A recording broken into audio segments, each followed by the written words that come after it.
गांव के चौराहे पर शाम होते ही एक जानी मानी खुशबू हवा में तैरने लगती थी। ये खुशबू थी चंदू तवा चिकन सेंटर की।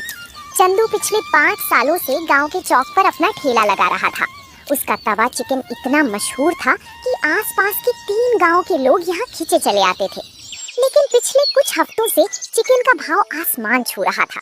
चंदू अपने ठेले पर खड़ा था, तभी गांव का एक पुराना ग्राहक मनोज वहां आया। अरे चंदू भाई, आज क्या बात है? शाम के 7 बज गए हैं और तुम्हारा तवा बिल्कुल ठंडा पड़ा है। खुशबू कहाँ गई आज? क्या बताऊं मनोज भाई, मंडी का हाल तो तुम देख ही रहे हो। चिकन का भाव सीधे 2 गुना हो गया है। थोक वाले भी कम में देने को तैयार नहीं है। अच्छा, इतना बढ़ गया क्या? पर भाई पेट तो मानती नहीं ना। ऐसा करो, आज आधा प्लेट ही पैक कर दो, पैसे थोड़े कम कर लेना। अरे मनोज भाई, पुराना नाता है हमारा, लेकिन मजबूरी समझिए। कल तक जो प्लेट में 60 रुपए में बेचता था, आज उसकी लागत ही 90 रुपए आ रही है। अगर मैं कम से कम 110 रुपए प्लेट ना बेचूं तो मेरे घर का चूल्हा नहीं जलेगा। क्या 110 रुपए प्लेट? अरे चंदू भाई, तुम तो सीधे लूटने पर उतर आए। गांव का आदमी 110 रुपए की एक प्लेट चिकन खाएगा तो बाकी का घर कैसे चलाएगा? भाई मैं लूट नहीं रहा हूँ, चिकन का भाव ही इतना बढ़ गया है कि मैं खुद परेशान हूँ। अगर मैं पुराने दाम पर बेचूंगा तो कर्ज में डूब जाऊंगा। ना भाई ना, इतनी महंगी चीज हमारे बस की नहीं है। 110 रुपए में तो पूरे परिवार की सब्जी आ जाती है। मैं तो चला भाई, आज घर पर दाल चावल ही खा लूंगा। मनोज पैर पटकते हुए वहां से चला गया। धीरे धीरे रात के 9 बज गए। आमतौर पर इस समय तक चंदू का सारा माल बिक जाता था, लेकिन आज गांव के लोग ठेले के पास आते, नया दाम सुनते और बड़बड़ाते हुए आगे बढ़ जाते। अरे छोड़ो यार, चंदू भैया का दिमाग 7वें आसमान पर है। इतने में तो हम शहर जाके बढ़िया होटल में खाएं। चलो यहाँ से। अरे सोहन, सुनो तो सही, बात तो समझो। लेकिन किसी ने चंदू की बात नहीं सुनी।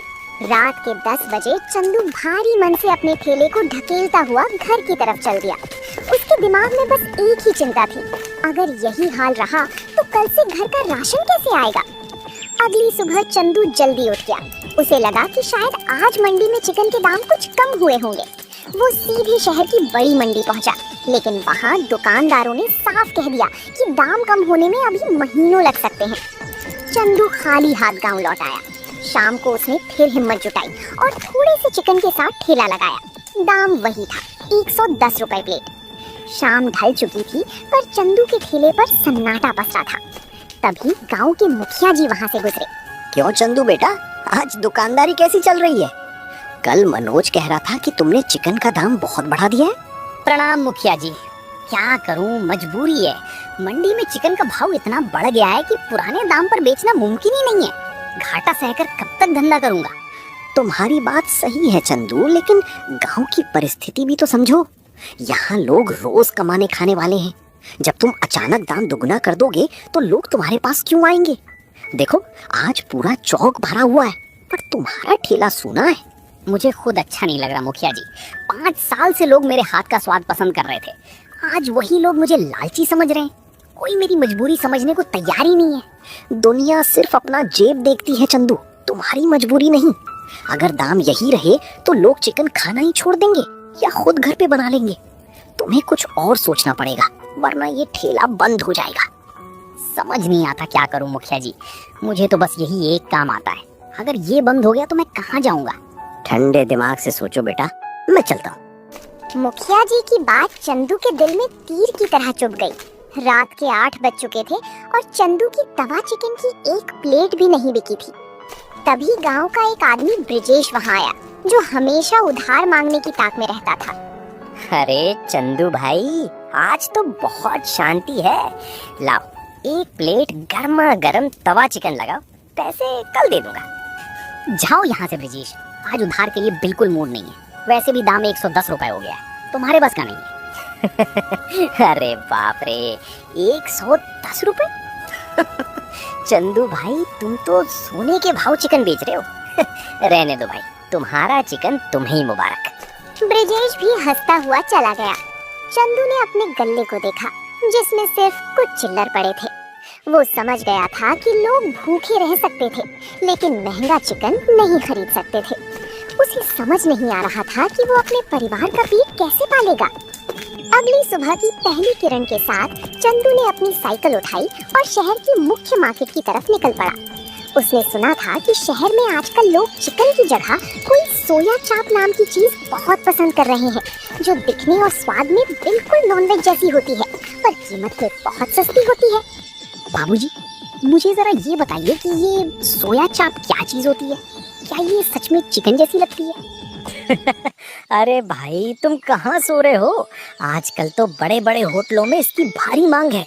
ये सोयाबीन और मैदा से बनती है, एकदम शुद्ध शाकाहारी है, लेकिन इसका स्वाद बिल्कुल चिकन जैसा आता है।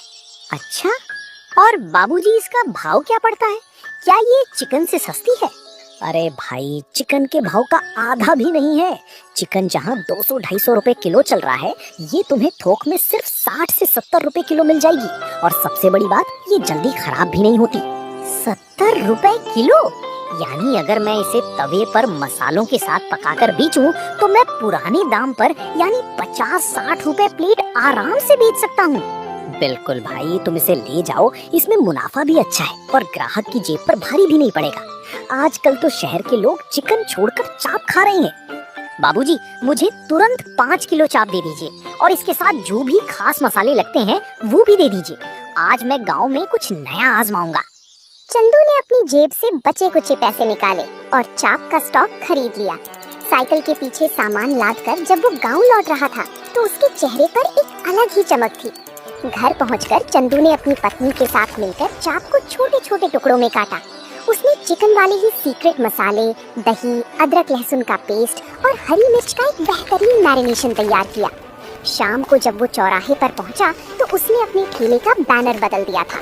अब उस पर लिखा था, चंदू तवा चाप सेंटर, स्वाद चिकन जैसा, दाम आधा। गांव के लोग उसके ठेले को देख तो रहे थे, लेकिन कोई आगे नहीं बढ़ रहा था। तभी वहाँ से मनोज गुजरा। अरे चंदू भाई, ये क्या नया तमाशा है? तवा चाप? ये चाप क्या बला है भाई? और चिकन कहाँ गया? आओ मनोज भाई आओ, चिकन को तो महंगाई खा गई। ये है सोया चाप, शुद्ध शाकाहारी है, लेकिन मैं दावे के साथ कहता हूँ, अगर तुम इसे आंख बंद करके खाओगे तो ऐसा लगेगा जैसे चिकन टिक्का खा रहे हो। धात तेरे की, शाकाहारी चीज में चिकन का स्वाद? तुम तो कमाल करते हो चंदू भाई, हमें बेवकूफ मत बनाओ। मनोज भाई, हमारा बरसों का नाता है, भले ही इसके पैसे मत देना, तुम बस चक्कर बताओ। अगर पसंद ना आए तो थूक देना, पर एक बार खाकर तो देखो। तभी मनोज चाप का एक टुकड़ा खाता है और कहता है, अरे अरे भाई, ये तो सच में एकदम सॉफ्ट है, और मसाला तो बिल्कुल वही है जो तुम चिकन में डालते थे। कहा था ना मनोज भाई। और सुनो, इसका दाम जानते हो? सिर्फ 50 रुपए प्लेट। भरपेट खाओ और जेब पर भी कोई असर नहीं। अरे वाह चंदू भाई, ये तो गजब की चीज ढूंढ लाए तुम। 50 रुपए में इतना बढ़िया स्वाद। लाओ, एक प्लेट पूरी लगा दो। आज तो घर पर जाकर बताऊंगा कि शहर जैसी चीज अब हमारे गांव में मिल रही है। मनोज को मजे से खाते देखकर चौराहे पर खड़े दूसरे लोग भी धीरे धीरे ठेले के पास आने लगे। तवे पर मसालों की जो छनछनाहट हो रही थी, उसकी खुशबू ने एक बार फिर पूरे चौक को अपनी गिरफ्त में ले लिया था। लेकिन गांव के कुछ लोग दूर खड़े होकर कानाफूसी कर रहे थे। उन्हीं में से एक थे कल्लू पहलवान, जो गांव में अपने अड़ियल स्वभाव के लिए जाने जाते थे। कल्लू पहलवान भारी कदमों से चंदू के ठेले के पास आए और तवे पर भून रही चाप को घूरने लगे। ए चंदू, ये क्या बहलाने फुसलाने का धंधा शुरू किया है रे तुमने? कल तक तो तुम यहाँ बढ़िया चिकन बेचते थे, आज ये नकली चिकन लेके बैठ गए। अरे पहलवान जी, ये नकली चिकन नहीं है, इसे सोया चाप कहते हैं, और ये पूरी तरह शाकाहारी है। अरे हट, शाकाहारी है तो इसमें चिकन का स्वाद कैसे आ सकता है? तू जरूर इसमें कुछ मिलावट कर रहा है।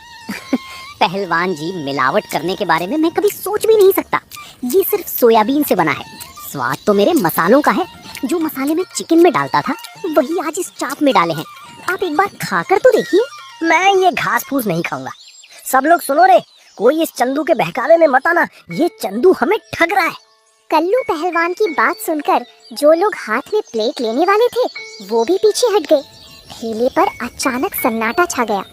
चंदू को लगा कि उसकी मेहनत पर पानी फिरने वाला है। तभी भीड़ में से मुखिया जी आगे आए। अरे कल्लू, बिना चखे और बिना जाने किसी पर इल्जाम लगाना ठीक नहीं है। चंदू इस गांव का लड़का है, वो कभी किसी का नुकसान नहीं करेगा। चंदू, जरा एक पीस मुझे चखाओ। लीजिए मुखिया जी, आप खुद ही फैसला कीजिए। मुखिया जी ने चाप का टुकड़ा मुंह में रखा। अरे कल्लू, तू पहलवान तो बन गया पर अकल से कच्चा ही रहा। खाकर देख, चंदू ने कमाल कर दिया है। ये चबाने में बिल्कुल चिकन जैसा है पर हल्का है, और सबसे बड़ी बात सिर्फ 50 रुपए में है। मुखिया जी कह रहे हैं तो लाओ चंदू, एक टुकड़ा मुझे भी दो, देखिए जरा क्या जादू है। चंदू ने तुरंत कल्लू पहलवान को चाप दी। पहलवान ने जैसे ही चाप खाई, उनका गुस्सा तुरंत गायब हो गया और चेहरे पर एक बड़ी सी मुस्कान आ गई। अरे वाह रे चंदू, मान गए भाई, ये तो सच में दमदार चीज है। ला भाई, गुस्सा थूक दिया मैंने, अब सीधे एक प्लेट लगा दे और मसाले थोड़े तेज रखना। मुखिया जी और कल्लू पहलवान की मंजूरी मिलते ही चंदू के ठेले पर अचानक ग्राहकों की लाइन लग गई। जो लोग महंगाई के कारण हफ्तों से चिकन का स्वाद नहीं चख पाए थे, उनके लिए ये तवा चाप एक वरदान की तरह साबित हुई। तवे से उठने वाला धुआं और मसालों की छनछनाहट अब गांव के चौराहे की शान बन चुकी थी। हाँ भाई सोहन, तुम्हारी प्लेट में बटर थोड़ा ज्यादा डाल दिया है, ये लो। अरे चंदू भैया, मजा आ गया। सच कहूँ ना तो ये चाप चिकन से भी बढ़िया लग रही है। अब तो मैं रोज यहीं आऊंगा। ये तो तुम सब भाइयों का प्यार है। दाम कम है तो क्या हुआ, स्वाद में चंदू कभी समझौता नहीं करेगा। देखते ही देखते रात के 9 बजे तक चंदू का सारा माल खत्म हो गया। आज उसे तवे को खाली देखकर दुख नहीं बल्कि संतुष्टि हो रही थी। जब उसने गल्ले के पैसे गिने तो उसके चेहरे पर एक सुकून भरी मुस्कान तहर गई। तभी मनोज दोबारा वहां आया। इस बार उसके साथ उसके 2 दोस्त भी थे। अरे चंदू भाई, आज तवा चाप इतनी जल्दी खत्म हो गई? मैं अपने इन दोस्तों को भी चखाने लाया था। ये कह रहे थे कि गांव में शहर जैसी चाप कहाँ से आ गई। अरे मनोज भाई, माफी चाहता हूँ, आज पहला ही दिन था ना तो मैं सिर्फ 5 किलो ही लाया था। मुझे क्या पता था कि गांव वाले इसे इतना प्यार देंगे। कल से मैं डबल माल लाऊंगा। मनोज और उसके दोस्त वहाँ से चले गए। चंदू अपना ठेला समेटकर घर की तरफ निकल गया। चंदू का तवा चाप अब सिर्फ सोनपुर गांव तक सीमित नहीं था। आसपास के गांवों में भी उसके तवा चाप की चर्चा फैल गई थी। चंदू का धंधा अब पहले से 2 गुना हो चुका था। वो रोज सुबह शहर जाता और भारी मात्रा में फ्रोजन चाप खरीद कर लाता। शहर का वही थोक व्यापारी जिससे चंदू माल खरीदता था, उसने देखा कि चंदू का धंधा बहुत तेजी से बढ़ रहा है। एक सुबह जब चंदू उसकी दुकान पर पहुंचा तो व्यापारी के तीवर बदले हुए थे। अरे चंदू भाई, आओ आओ, आज तो तुम पूरे 50 किलो का ऑर्डर दे रहे हो। बड़े ठाट चल रहे तुम्हारे गांव में।